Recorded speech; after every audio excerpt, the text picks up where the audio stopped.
Hello, children. Good morning, good afternoon, and good evening to all. Today I am going to teach you chapter 4 of our English textbook from the diary of Anne Frank. This particular chapter is an autobiography of Anne Frank by Anne Frank herself, that is called autobiography. Now, how this particular diary got converted into a book and how this girl became so popular, why, and the reason behind, this is what we are going to study in this chapter. And also the most important part of the chapter is the relation of Anne Frank with her maths teacher. So let us move to the explanation part of the chapter. Now first about Anne Frank. Anne Frank was born in June and she was basically a German girl. Now the reason why Anne Frank's diary or Anne Frank became so famous is we can connect with the time of Hitler, when Hitler used to kill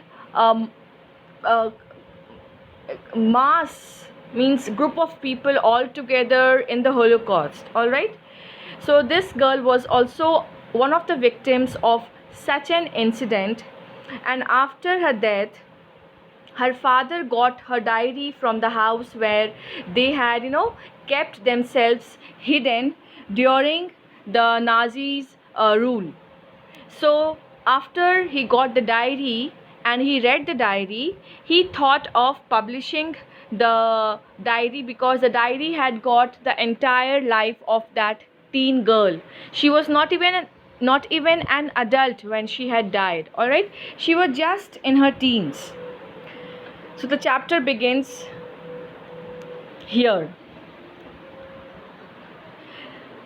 This is a very you can say emotional with a story of feelings and connection. When Anne was a small girl, she had her family along with her. She had her parents, she had her elder sister, and she also had her grandmother. In spite of having so many people around, still Anne Frank used to feel lonely. She used to feel as if she has got nobody with whom she could share her time, her feelings, her sadness, her happiness. So she was always in looking for someone with whom she could call her best friend. So this problem she had discussed with her grandmother, and grandmother suggested her, in fact she told her, like, now in this fast growing world you cannot just expect people sitting and sharing time with you whenever you want. So why don't you start writing diary? Now why should we write diary? Because diary is such an object which is which will never respond to you, which will never talk to you, will never interrupt. It will go, it will keep on going, listening to you, hearing to you, feeling you. So that was a suggestion given by grandmother to Anne. Now to that suggestion, Anne's behavior was very normal. Oh, okay, fine, thank you so much. She never took that suggestion very seriously till her grandmother died. After grandmother's death, she felt that her grandmother was the only person who was somewhere to some extent was the person with whom she used to spend her time.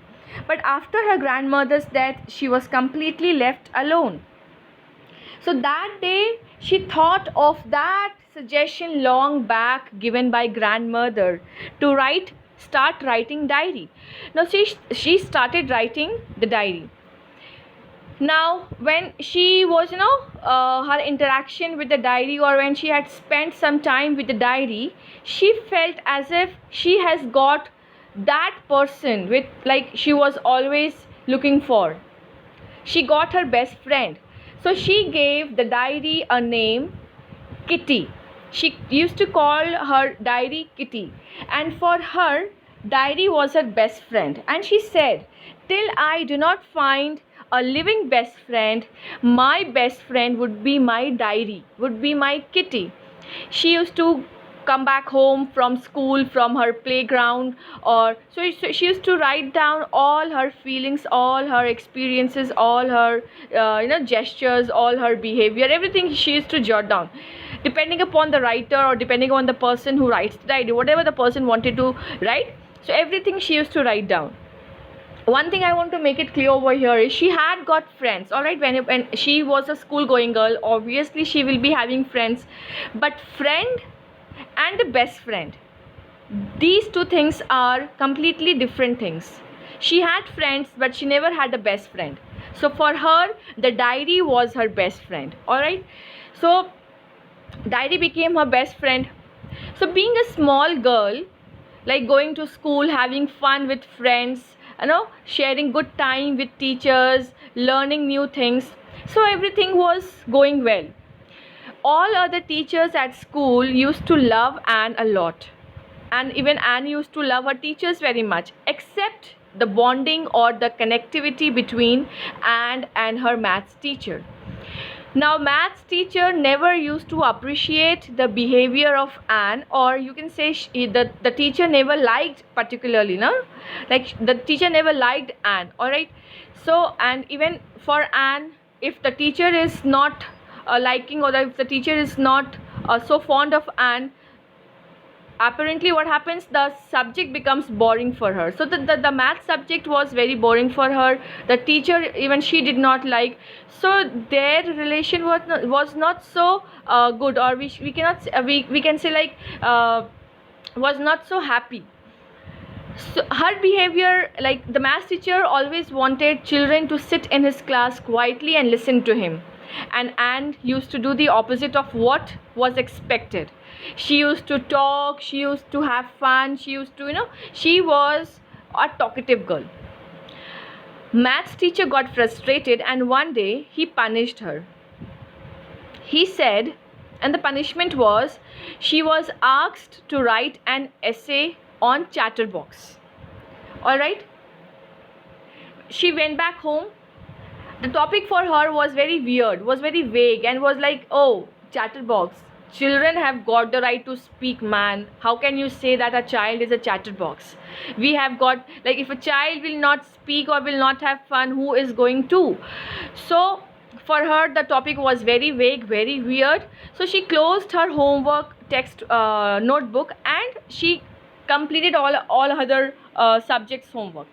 Later on, when she reminded herself of the work which was left, she wrote down the essay, and the essay which she had written, that essay was completely like, yes, I am a chatterbox, so what? And the points which she had mentioned in the essay were all supporting the topic, for the topic, you can say.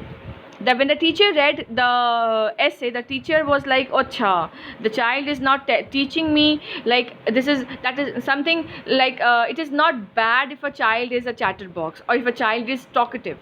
So she got second punishment, again in the form of in something in the written form.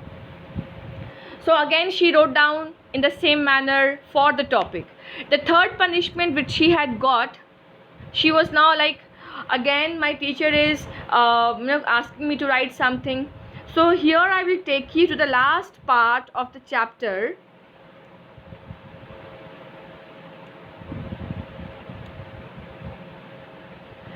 Now here, when the professor scolded her for the third time and punished her, the whole class started laughing.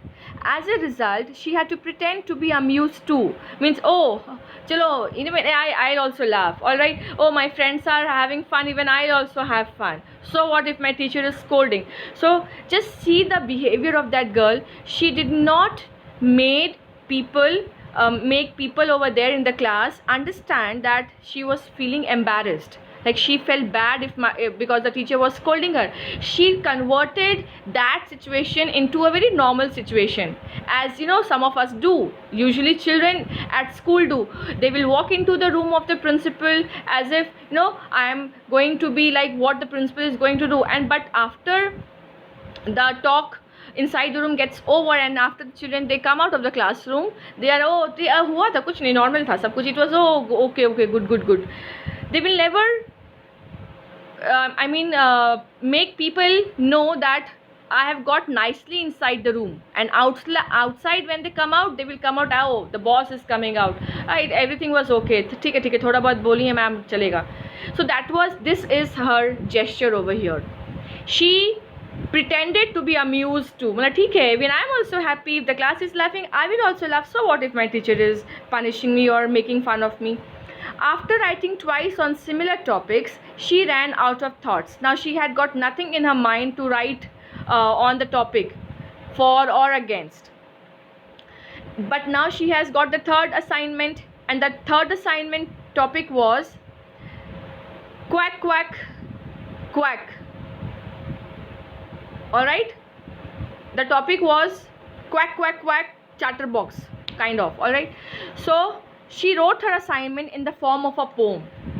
The third assignment which she wrote, it was in the form of a poem which turned out to be great. She wrote a satire that Father Swan bit his 3 baby ducklings to death because of their noisy nature. To her good luck, the professor took it lightly. The professor, she wrote the poem in the form of a learning lesson for the professor, that there were 3 ducklings and they used to quack quack quack, they used to talk every time, and the father got so much irritated that one day the father ate all the 3 ducklings. Papa तीनों बच्चे को खा जाते हैं. Alright, now that lesson, it changed the mind of the professor, that do not behave like a cruel or a bad person. Try to bring a change in yourself. Try to keep or make people in your class happy. Give them space. Let people of the class live. So from that assignment, or the third assignment in the form of a poem, it changed the mind of professor, and the professor recited the entire poem in front of the class while giving his own remarks simultaneously. The author, being fortunate enough, talked uninterruptedly after this incident without any further homework as punishment. Now after this incident had happened in the class, the child, who is Anne Frank, she used to talk and talk and talk in the class, but the math teacher from henceforth, he never had any objection. So the idea behind giving her homework was to change Anne's behavior, but ultimately what has happened, teachers' behavior towards talkative children has got changed. And Mr. Keesing, the math teacher, his name was Mr. Keesing, the professor started cracking jokes every now and then in front of the class. So that particular small girl was such an innocent girl who, from her sweet gesture and behavior, she converted a strict person into a jolly person. Now that maths teacher, boring maths teacher, started creating his class full of fun, full of laugh, full of happiness. So this is what Anne Frank is famous for, or this is why Anne Frank, we are reading this chapter, or why we should read about Anne Frank. A small girl who is not even an adult has got so much of power, has got so much of sense, that she actually proved that talking is not bad. Talking a lot in the class is bad, disturbing the teacher is bad, but we should never stop people from talking. That is our fundamental right. And moreover, we are children. If children will not talk, then who will talk? So this girl changed the behavior or the idea of the maths teacher. So this is all about Anne Frank, this chapter Anne Frank. All right, it is about Anne Frank. It is about the book, the diary converted into book, which got published after her death. And the book has got, this particular chapter has got the relation between a student and a teacher. So with this, I am ending my explanation. I hope all of you have understood the chapter properly. Thank you, children. God bless.